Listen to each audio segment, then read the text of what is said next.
Jacques yet again became depressed. He was never a very healthy man and often fought with rheumatism. Well, he took ill with tuberculosis, and in 1848, at the age of 48 years old, Jacques would pass away here at his beloved Oak Alley. Now, Selena was not by his side, but she did come back to the plantation and she did try to keep it running. Being a girl of her era, and especially her social standing, she wasn't taught how to run a business, although she would try.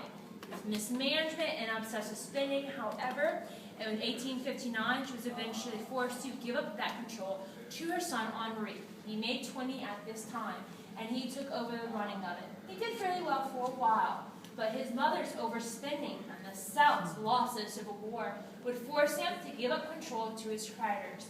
Now, they took the plantation on March 12th of 1866, just 1 month under the one-year anniversary of the ending of the Civil War. They took it from him.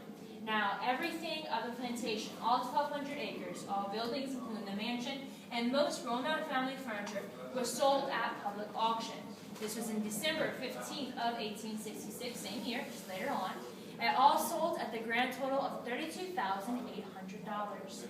Now, also during this year, on March 14th of that same year, Selena did die at the age of 50. She left her debt as her greatest legacy, and she died of pneumonia while still living in New Orleans. Over the next few years, many owners would come into the home, take the plantation, though none would stay here very long, and none actually had a big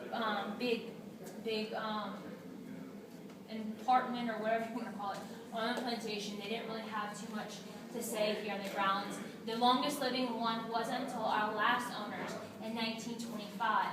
Now, Miss Josephine and Mr. Andrew Stewart purchased Oak Alley, and they spent $50,000 doing so. They then spent an additional $60,000 on just renovations.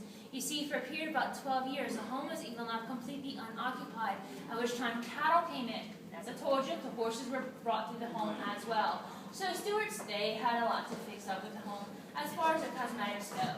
They also spent a good bit of money in modernizing the home. This section here, this section were one sitting rooms, one for ladies and one for men. But when they moved in, Miss Josephine figured, hey, I want closets, I want restrooms, so she closed them off. This whole side is a closet. On this side we have a closet, and on the other side we actually have our restroom. She also put a kitchen into the home as well. The reason why we didn't go into there is today it's half office, so you can't take you in there. But she did modernize the home, so we have a lot to thank them for. This was also their retirement home. They were our longest living.